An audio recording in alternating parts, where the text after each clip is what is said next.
평안하게 지내셨습니까? 우리는 하나님의 가족입니다 하고 인사하겠습니다. 네, 형제는 비판의 대상이 아니라 사랑의 대상이다라는 제목으로 하나님의 말씀을 전하겠습니다. 한 선교사가 파키스탄에 들어갔는데 선교사가 보기에 현지인들이 참 한심한 짓을 하고 있더랍니다. 뭐 더운 지방이니까 나무로 이렇게 대충 집을 만들고 그 위를 나뭇가지로 이렇게 들이우고 그 안에서 이제 조리를 하는데 돌을 한 3개 이렇게 놓고 솥잔지를 거기다 걸어놓고서 카레를 끓이는 거예요. 그 파키스탄 쪽은 카레를 잘 먹지 않습니까? 그런데 거기에다가 소똥 말린 것을 넣어서 불을 붙이는 겁니다. 불을 붙이는데 소똥 말린 것을 그렇게 넣어가지고 불을 붙이니까 연기가 그냥 집안에 가득하게 되고 보니까 그 여인들이 연기 때문에 눈이 빨갛게 되고 눈병이 다 걸렸는 거예요. 속으로 생각하기를 야, 이 사람들 얼마나 야만적인 사람인가. 그 현지인들이 선교사의 눈에 볼 때는 너무 한심하게 보이는 거예요. 그래서 어떻게 이 우매한 사람들을 구제할 수 있을까 해가지고는 생각한 끝에 이 양철을 말아가지고 한 2m 정도 이렇게 둥그렇게 만들어서 그 양철 가지고 기둥을 만들라고, 그래서 굴뚝을 하나씩 이렇게 만들라고 했습니다. 그래서 정말 그렇게 굴뚝을 만들어 주니까 연기가 잘 빠지게 되고 집안에 연기가 사라지게 됐습니다. 거기까지는 좋았는데 한 2달 후에 집이 폭삭 내려앉았습니다. 그 원인이 뭔가 봤더니 그 지방에 불개미가 있는데 이 불개미들이 산 나무는 먹지 않는데 죽은 나무는 다 갉아먹는 거예요. 그러니까 그 집에 불개미들이 많은데 소똥으로 해서 연기가 가득할 때는 불개미들이 얼씬도 못하게 됐어요. 근데 연기가 사라지게 되니까 그 불개미들이 다 와가지고는 기둥 뿌리를 갉아먹은 거예요. 그래서 2달 만에 집이 폭삭 가라앉은 것입니다. 이 선교사가 자신의 그 판단을 회개하고서 자기의 잘못을 인정을 했다고 합니다. 여러분, 우리도 이 선교사처럼 유사한 실수를 얼마나 많이 하는지 모릅니다. 우리는 너무 형제를 쉽게 판단합니다. 우리 주변의 사람들을 내 기준대로, 그리고 내 경험대로, 내 생각대로 판단을 하는 것입니다. 사실 그 사람의 구체적인 상황을 잘 모르죠. 그리고 왜 그렇게 행동했는지도 잘 알려하지도 않습니다. 아주 쉽게 판단을 하는 것입니다. 다른 사람의 얘기를 듣는지 아니면 내 생각, 내 주관대로 그렇게 판단을 하게 됩니다. 그리고 비판하고 정죄하고 욕을 하게 됩니다. 오늘 예수님께서 뭐라고 말씀하십니까? 비판을 받지 아니하려거든 비판하지 말라, 그렇게 말씀을 하고 있습니다. 우리가 이 산상수훈을 보는데 그 가운데서 오늘 예수님께서는 비판하지 말라고 하십니다. 여기 비판하다, 이 비판이라는 단어가 긍정적인 의미의 비판도 있고 부정적인 의미의 비판도 있습니다. 긍정적인 의미의 비판은 뭡니까? 분석하고 평가하는 게 비판이에요. 우리가 주로 이제 학문을 할 때 비판을 합니다. 그건 비평이에요. 크리티시즘인데 이때는 객관적입니다. 그리고 이성적이죠. 그리고 근거가 필요합니다. 그게 비판이에요. 반면에 부정적인 차원의 비판이 있는데 부정적인 차원의 비판은 주로 사람에 대해서 우리가 판단을 하게 되는 거죠. 사람이나 사물에 대해서 비난을 합니다. 정죄를 합니다.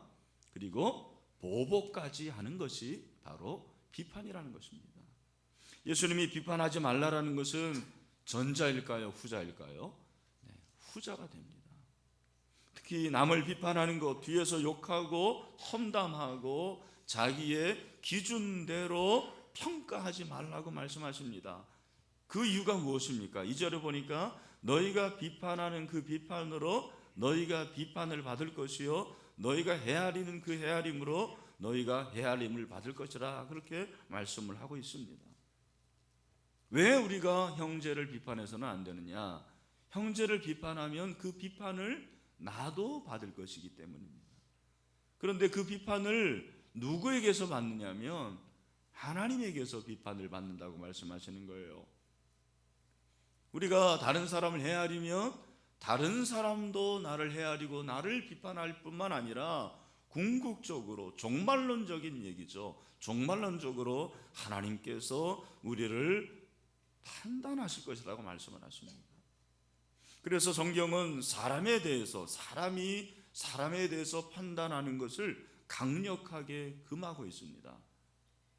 대표적으로 로마서 2장 1절을 보면 그러므로 남을 판단하는 사람아 누구를 막론하고 내가 핑계하지 못할 것은 남을 판단하는 것으로 내가 너를 정죄함이니 판단하는 내가 같은 일을 행함이라 그렇게 말씀하고 있습니다. 우리가 남을 판단하면 다른 사람을 정죄하는 게 아니고 내가 내 스스로를 정죄하는 것이다 그렇게 말씀하고 있는 거예요.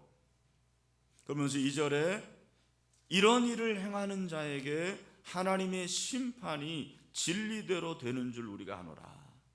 하나님의 심판이 있는데 그 하나님의 심판이 종말론적으로 임할 것을 말씀하고 있습니다. 종말에 우리가 다 남을 판단하고 비판하는 것에 대해서 하나님에게서 판단을 받을 것이라고 말씀을 하는 거죠. 여러분, 남에 대해서 판단하는 것을 유보하셔야 됩니다. 함부로 판단해서는 안 됩니다. 남의 흉을 그렇게 봐서는 안 되는 거죠. 여러분, 우리가 왜 남의 흉을 보고 남을 판단할까요? 그 이유가 무엇일까요? 내 눈에 그것이 커 보이기 때문에 그렇죠. 그것이 아주 커 보이는 거예요. 그것이 너무너무 커 보이는 거예요. 그런데 예수님은 전혀 다르게 말씀하시는 거예요. 우리 눈에 볼 때 그것이 들보와 같은데 예수님은 그것이 티라고 말씀하시는 거예요. 오히려 내 안에 있는 것을 들보라고 말씀하시는 거예요. 여기서부터 헷갈리기 시작합니다. 오늘 이 말씀 우리가 잘 알고 있는 말씀이지만 이 말씀을 곰곰이 생각하면 우리가 얼마나 잘못된 생각을 가지고 있는지를 판단하게 됩니다. 예수님의 생각과 우리의 생각이 전혀 다른 거예요. 여러분, 우리가 왜 남을 비판할까요? 남을 비판하는 이유가 무엇일까요? 그냥 비판하고 싶어서 그렇게 말하면 할 말이 없습니다. 그러나 왜 남을 비판하냐면 다른 사람의 나쁜 점을 크게 보기 때문에 그렇습니다. 다른 사람이 잘못한 것이 크게 보이는 거예요. 그 사람이 좋은 점이 많아요. 그 사람이 잘하는 게 많아요. 그럼에도 불구하고 잘하는 99가지가 보이는 게 아니고 잘못하는 한 가지 나쁜 점이 보이는 거예요. 그러면 나는 어떤가? 나는 그렇게 잘하는가? 나도 잘못하는데 형제의 잘못이 훨씬 크게 보이는 거예요. 형제의 잘못이 대들보처럼 보이는 것입니다. 내가 생각하기에 그것이 엄청나게 커 보여요. 그러면 내가 잘못한 것은 티처럼 보이는 거예요. 내가 잘못한 것은 티고 상대방이 잘못한 거, 형제가 잘못하는 것은 들보인데 예수님께서는 그렇게 말씀하시지 않습니다. 오히려 뭐라고 말씀하십니까? 3절, 우리 3절을 다 같이 한번 읽겠습니다. 시작. 어찌하여 형제의 눈 속에 있는 티는 보고 내 눈 속에 있는 들보는 깨닫지 못합니다. 이게 완전히 패러다임 시프트예요. 제가 볼 때는 우리는 형제가 잘못한 것이 들보처럼 보이고 내가 잘못한 것은 티인데 예수님은 그렇게 말씀하시지 않아요. 네 눈에 있는 것이 들보다. 왜 형제가 잘못한 티를 보느냐라고 지적을 하시는 거죠. 여러분, 예수님 말씀하신 이 티 그리고 들보 엄청나게 다른 거죠. 크기도 다르고 종류도 다릅니다. 예수님 말씀하신 이 티는 헬라어로 카르포스라는 단어인데 매우 작은데 어느 정도 작으냐면 먼지같이 작은 거가 티예요. 여러분, 먼지 보입니까? 먼지 보이지도 않아요. 예수님 말씀하시는 티라는 것은 이렇게 작은 것입니다.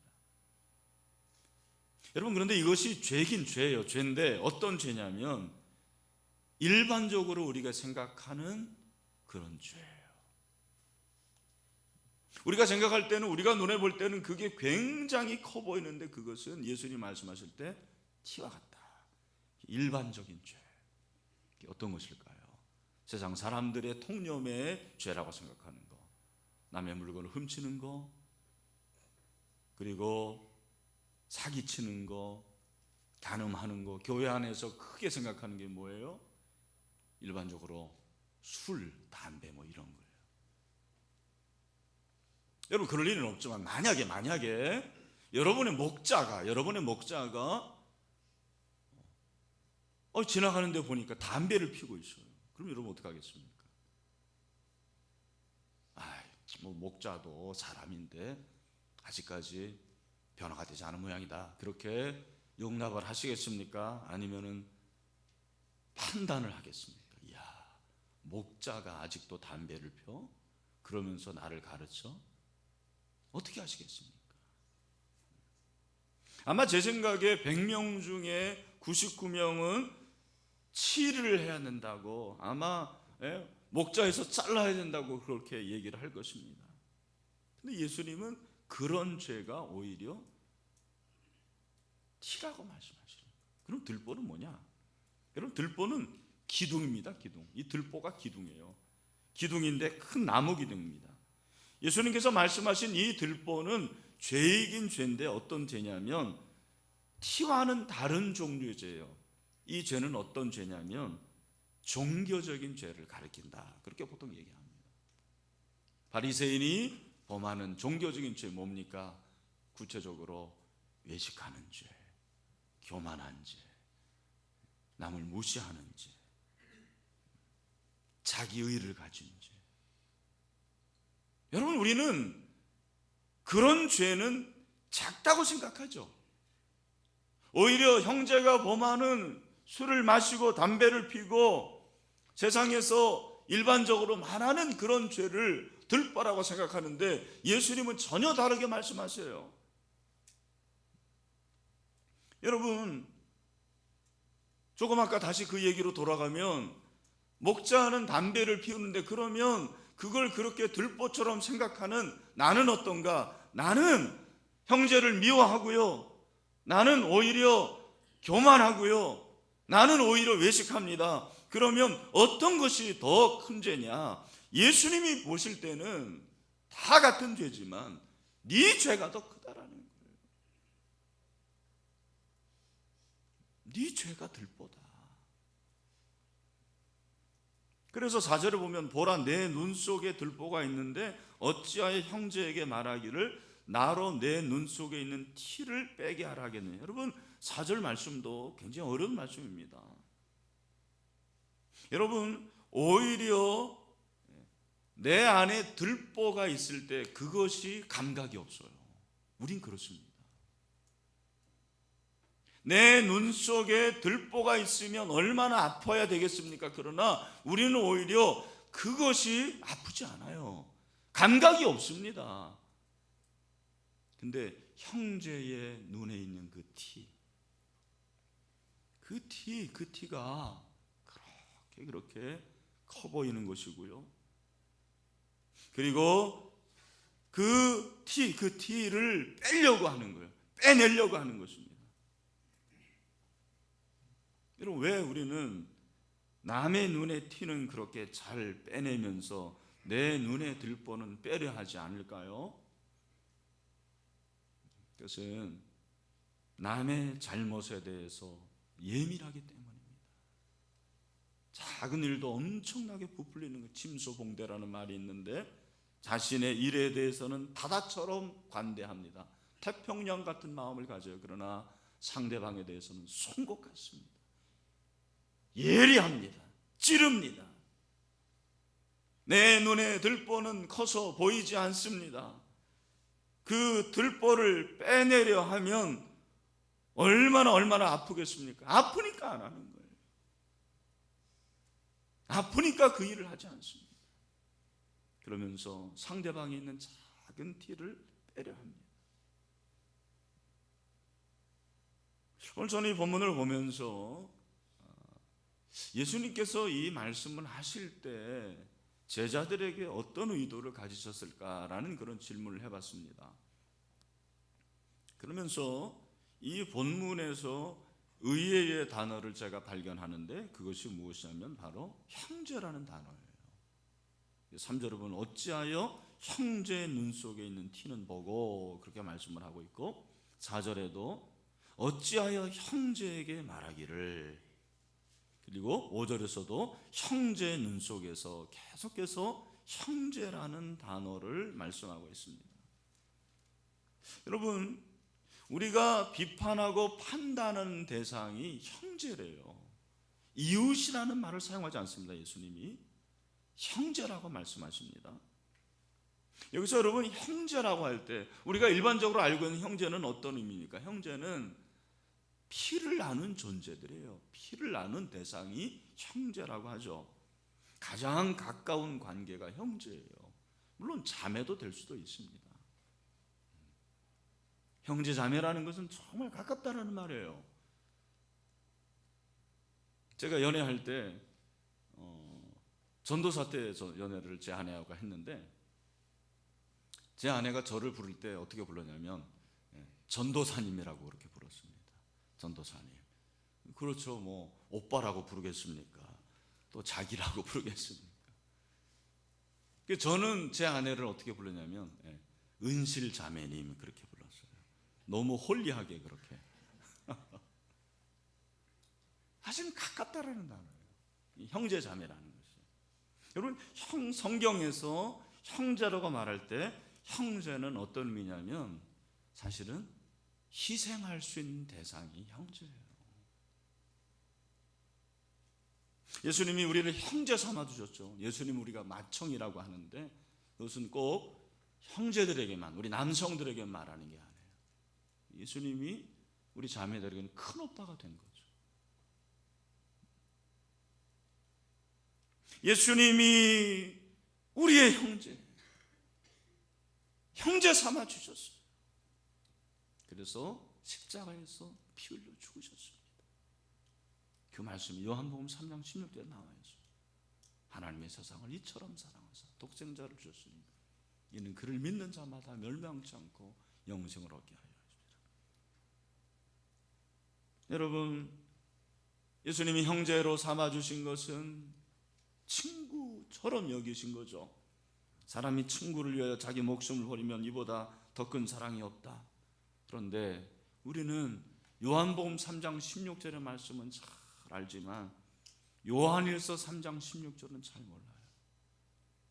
하나님이 예수 그리스도를 보내주시고 예수님이 나를 위해서 십자가에 죽으셨다, 나를 형제 삼으셨다라는 것은 잘 알지만 내가 내 형제에 대해서 어떻게 해야 된다는 것에 대해서는 잘 모르는 것 같아요. 요한일서 3장 16절에서 사도 요한이 우리에게 뭐를 말씀하십니까? 우리 다 같이 읽겠습니다. 시작. 그가 우리의 목숨을 버리셨으니 우리가 이로써 사랑을 알고 우리도 형제들을 위하여 목숨을 버리는 것이 맞다고 합니다. 형제를 위해서 뭐를 버려야 된다고요? 목숨을 버려야 돼요. 여러분, 형제를 위해서 목숨을 버릴 수 있습니까? 목장 안에 있는 그 형제 자매를 위해서 목숨을 버릴 수 있겠어요?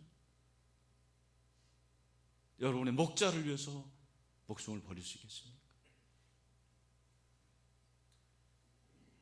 그게 돼야 된다라는 거예요. 예수님이 형제에 대해서 비판하지 말라라는 것은 어떤 정도인지를 우리에게 말해주는 거예요. 우리가 판단하고 비판하고 욕하는 그 사람이 원수가 아니에요. 원수가 아닙니다. 적이 아닙니다. 형제예요, 형제. 여러분, 어쩌면 우리가 가장 미워하는 대상이 형제가 아닙니까? 차라리 강아지를 보면, 개새끼를 보면 인사하고 좋아하는데 형제는 얼굴을 보려 하지도 않고 반가워하지도 않고 관심도 없는 우리의 모습을 보는 거예요. 그러면서 비판을 하는 거예요. 아, 그렇구나. 형제는 비판하기 위해서 있는 존재가 아니구나. 사랑하라고 있는 거구나. 우리에게 말씀하시는 거죠. 우리는 내 판단력을 과신합니다. 내 생각이 맞아. 그 사람 그런 사람이야. 여러분, 다른 사람의 인격의 전체를 볼 수 있는 능력이 우리 가운데 있나요? 그렇게 우리가 능력 있는 사람들입니까? 그렇게 우리가 지혜가 있습니까? 우리가 그런 존재가 아니에요. 우리는 다 전적으로 타락해서 그런 능력을 상실한 자들이에요. 우리는 얼마나 판단을 잘하는지 몰라요. 내 판단이 무조건 옳다, 내가 옳은 거야 라고 말합니다. 우리가 형제를 비판의 대상이 아니라 사랑의 대상으로 봐야 되는 이유가 뭐냐면 우리는 다 이렇게 부족한 자들이기 때문에, 그렇게 연약한 자들이기 때문에 그렇습니다. 나에게 더 큰 들보가 있는 거예요. 나에게 더 큰 잘못이 있고 내 흉이 있기 때문입니다. 우리가 형제를 비판의 대상이 아니라 사랑의 대상으로 보려면 어떻게 해야 될 것인가?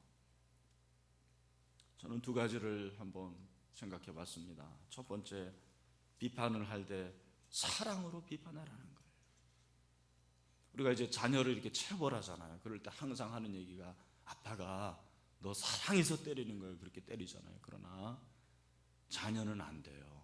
정말 지금 아빠가 나를 사랑해서 때리는지 아니면 내가 정말 미워서 자기 감정 때문에 때리는지를 안다고 합니다. 맞는 애들은 부모가 사랑으로 때리는지 미움으로 때리는지를 아는 거예요.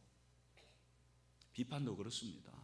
내가 누구를 비판하고 내가 누구를 판단할 때 상대방이 알아요.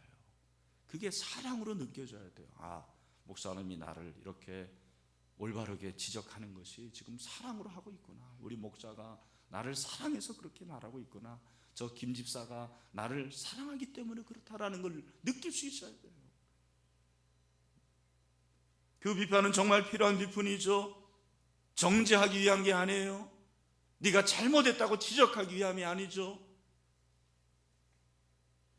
여러분, 솔직히 다른 사람의 잘못이 보일 때가 있습니다. 그리고 실제로 그가 잘못될 때가 있어요. 무조건 비판하지 말라는 얘기는 아니라고 저는 생각합니다. 비판을 하되 형제니까, 사랑의 대상이니까 네가 사랑의 마음으로 비판해라, 지적해줘라, 그걸 말씀하시는 것이 아닐까요? 그런 의미에서 갈라디아서 6장 1절 말씀은 우리에게 한 가지 힌트를 준다고 생각을 합니다. 형제들아, 사람이 만일 무슨 범죄한 일이 드러나거든 신령한 너희는 온유한 심령으로 그러한 자를 바로잡고 너 자신을 살펴보아 너도 시험을 받을까 두려워하라. 굉장히 중요한 말씀이에요. 여기 온유한 심령이, 이 온유하다라는 것은 우리가 산상수훈에서 팔복에서 된 온유한 자는 복이 있나니 저희가 땅을 차지할 것이라는 그 온유입니다. 여러분, 이 온유라는 것은 무엇입니까? 이 온유라는 것은 진사적이다 그런 말이에요. 온유라는 것은 자비가 있는 거예요. 사랑이 있는 것입니다. 어떻게 상대방을 온유하게 비판할 수 있습니까? 어떻게 온유하게 바로잡을 수 있습니까? 그 사람을 사랑하는 마음으로 하라는 거예요. 다시 말해서 그 사람을 최고로 생각하라는 거예요. 왜냐하면 형제는 비판의 대상이 아니기 때문에 그렇죠. 사랑의 대상이니까. 사랑으로 온유로 판단하고 비판하라는 거예요. 참, 여러분, 우리 중에는 다른 사람보다 더 이런 눈이 발달해가지고 형제의 잘못이 잘 들어오는 사람들이 있습니다.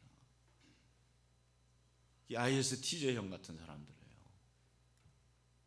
저 같은 사람도 잘 들어와요 그게. 그래서 저는 목사가 아니면은 판사를 할 뻔했어요.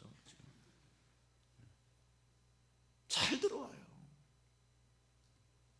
그런데 그때 그런 사람일수록 질문을 해야 돼요.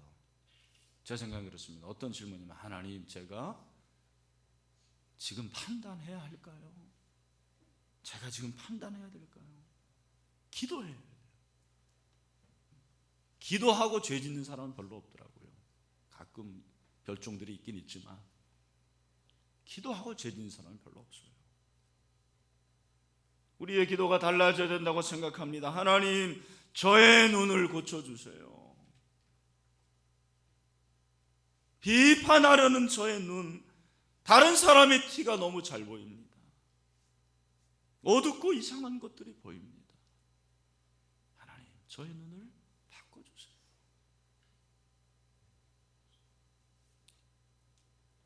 여러분들이 교회 생활을 하면서도 그런 마음을 가지고 기도해야 됩니다. 여러분이 담임 목사도 왜 잘못이 없겠습니까? 그럴 때 비판을 위한 비판이 아니고 정말 저를 사랑하는 마음으로, 교회를 사랑하는 마음으로 그렇게 비판하는 거죠. 그렇게 판단하는 거죠. 우리 장로님들이, 우리 교육자들이 잘못했을 때, 목자들이 잘못했을 때 그걸 드러내기 위한 게 아니고 정말 사랑하는 마음으로 지적해 주는 거예요. 왜냐하면 형제는 비판의 대상이 아니고 사랑의 대상이기 때문입니다. 부부관계도 마찬가지입니다. 아무리 부부래도 지적당하는 것은 기분 나쁜 일이에요. 그렇지 않습니까? 그럴 때 사랑하기 때문에 판단하고 지적하는 거죠. 또 한 가지, 한쪽 눈을 감고 한쪽 귀를 닫으세요. 여러분, 인생에서 우리는 반드시 비판을 받게 돼 있다고 생각합니다. 비판받지 않는 사람은 없어요. 우리가 사회적인 존재이기 때문에 그렇습니다. 욕을 먹습니다. 그럴 때 그냥 욕 많이 먹으니까 나 오래 살겠다 그렇게 생각하면 되는데 그게 잘 안 됩니다. 남이 나를 비판할 때 기분 나쁘죠? 남이 나를 판단할 때 썩 기분이 좋지 않습니다. 참 그런 얘기가 뒤에서 들릴 때 너무너무 기분이 좋아요. 나쁘죠. 좋지 않습니다. 살면서 본의 아니게 남의 판단을 받는 경우가 있습니다. 근데 그럴 때 성경이 뭐라고 말합니까? 전도서 7장 21절이 우리에게 말씀하셨습니다. 우리 다 같이 읽겠습니다. 시작. 또한 사람들이 하는 모든 말에 내 마음을 두지 말라. 그리하면 내 종이 너를 전하는 것을 듣지 아니하리라. 참 귀한 말씀이에요. 스펄전 목사님이 하신 말씀이에요. 한쪽 귀를 닫고 한쪽 눈을 감으라는 거예요. 특별히 처음 목회지로 나가는 목회자들에게 말하는 것이, 그 목회지에 가면 교인들이 많은 말을 한다라는 거예요. 그러나 그 말을 듣지 말으라는 거예요. 한쪽 귀를 닫고 한쪽 눈을 닫으라는 것입니다. 여러분, 사람들이 하는 말, 하찮은 말, 비난하는 말 들리죠? 그냥 한쪽 귀를 닫아버리세요. 한쪽 눈을 감으세요. 저도 참 귀가 얇은 사람, 목사들이 대부분 귀가 얇습니다. 그러나 하나님께서 저에게 주신 참 은사 중에 하나는, 저에게 들리는 얘기를 저는 그렇게 크게 생각하지 않습니다. 그냥 듣고 그런가 보다 하고 흘려보냅니다. 그러니까 남에 대해서 그렇게 흉을 볼 일도 많이 없습니다. 제 자랑하는 것 같은데 제 친구가 그래요. 야, 이 목사, 당신은 보니까 남에 대해서 얘기를 잘 안 해. 흉을 잘 안 봐. 제가 지금 제 자랑하고 있는 거죠. 제가 왜 흉을 안 보겠습니까? 흉 보죠. 흉 봅니다, 저도. 그러나 제 마음의 중심에는 항상 내가 더 흉이 많은데, 내가 더 단점이 많은데, 그런 생각을 하고, 그런 생각을 하니까 다른 사람이 하는 말에 대해서 그냥 그런가 보다 흘려보내는 거예요. 제가 금주에 우리 손배 목사님하고 만났는데, 뭐 이름 석자만 되면 다 알 뿐인데, 그 교회 장로님 중에 한 분이 그 목사님 때문에 예수를 믿게 됐어요. 그러니까 이제 처음 개척 때부터 예수를 믿으니까 뭐 알 거 모를 걸 다 아는 거죠. 고백을 하기도 하고. 그러니까 이 장로님이 이제 장로님이 됐는데 이분의 마음속에 불편한 게 있는 거예요. 그러니까 자꾸 목사님에 대해서 비판을 하고, 처음에는 뒤에서 하더니 이제는 뭐 시간이 지나니까는 목사님 앞에서 그냥 그렇게 비판을 하는 거예요.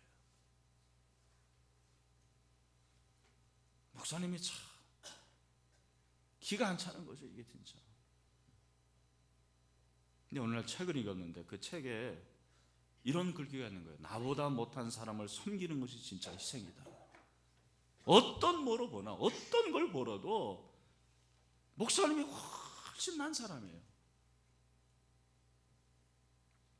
오히려 그러니까 더 서럽고 더 가당치도 않는 거예요. 그분이 참 성격도 급하고 참지를 못하는 분인데 하나님께서 은혜를 주시는 거예요. 그래서 그냥 용납하고 참고, 들으면은 그냥 그런가 보다 하고. 근데 어느 날 장로님이 목사님을 찾아왔어요. 그러면서 목사님, 제가 그렇게 목사님을 비판하고, 제가 그렇게 목사님을 판단하고 뒤에서 욕했는데 저를 끝까지 참아주시고 용납해 주셔서 감사합니다. 제가 잘못했습니다. 자신의 잘못을 고백을 하더래요. 그래서 목사님이 괜찮다고, 나도 부족한 사람이라 서로 부둥켜 안고 그렇게 한참 울고, 그분이 그 뒤로부터 많이 변했다라는 그런 얘기를 들었습니다. 이게 변하죠. 형제는 비판의 대상이 아니고 사랑의 대상입니다. 말씀을 맺습니다. 여러분, 형제는 희생해야 될 존재예요. 내가 목숨을 버려서까지 사랑해야 될 대상이라는 것을 잊지 마십시오. 그러니까 그 형제는 비판의 대상이 아닙니다. 여러분의 판단을 늘 유보해야 돼요. 그리고 하나님 앞에 기도해야 됩니다. 하나님, 제가 어떻게 해야 됩니까? 부득불 비판해야 된다면 온유한 마음으로 하세요. 사랑하는 마음으로 하세요. 그리고 남이 나를 비판하는 얘기를 들으면 그냥 한쪽 귀를 닫으시면 됩니다. 그런가 보다. 그러면 하나님께서 다 해결해 주시는 거예요. 하나님께서 하시는 거지 인간이 하는 게 아닙니다. 오늘 말씀 기억하고, 여러분, 형제는 비판의 대상이 아니고 사랑의 대상임을 우리의 마음에 담아서 그렇게 끝까지 서로 사랑할 수 있는 그런 사랑의 사람들이 될 수 있게 되기를 주님 이름으로 축원합니다. 같이 한번 이 시간에 기도합시다. 한 목소리 기도할 때, 하나님, 저에게 들보가 있습니다. 저에게 들보가 있는데 이 들보를 깨닫지 못하고 내 옆에 있는 형제의 티를 그렇게 보려고 그걸 빼내려고 했던 저의 죄를 용서해 주시기를 원합니다. 기도합시다. 여러분, 온유한 마음을 달라고 기도했으면 좋겠어요. 우리 힘을 알 수가 없습니다. 우리 하나님이 온유한 마음을 주셔야 돼요. 예수님은 우리를 위해서 십자가에 죽으시고 형제 삼아 주셨는데, 형제를 위해서 목숨을 버리는 것이 마땅한데 우리는 얼굴도 안 보려고 하고 말도 안 하려고 하고 미워하고 뒤에서 욕하고 수근수근대고. 여러분, 우리의 잘못을 한번 회개했으면 좋겠습니다. 그래서 정말 형제가 비판의 대상이 아니고 사랑의 대상을 다시 한번 깨닫고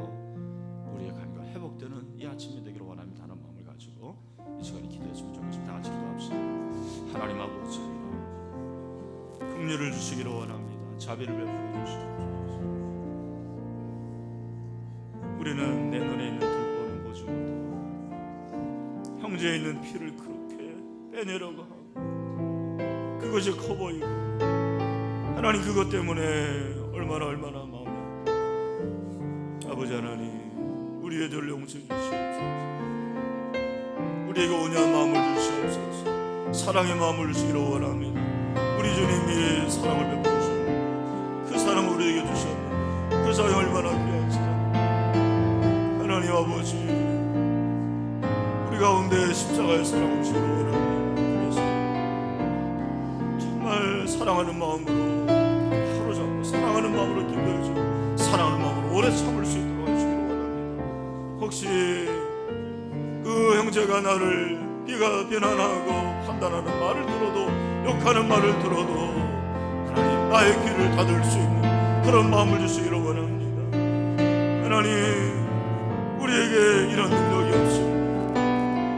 우리의 마음을 날마다 만져주시고 주님 다스려 주시기를 원합니다. 그래서 우리 간에 하나님 관계가 회복되게 하시고 그렇게 하나님 주시는 은혜로 말미암아 새롭게 될 수 있도록 주님 축복하여 주시옵소서.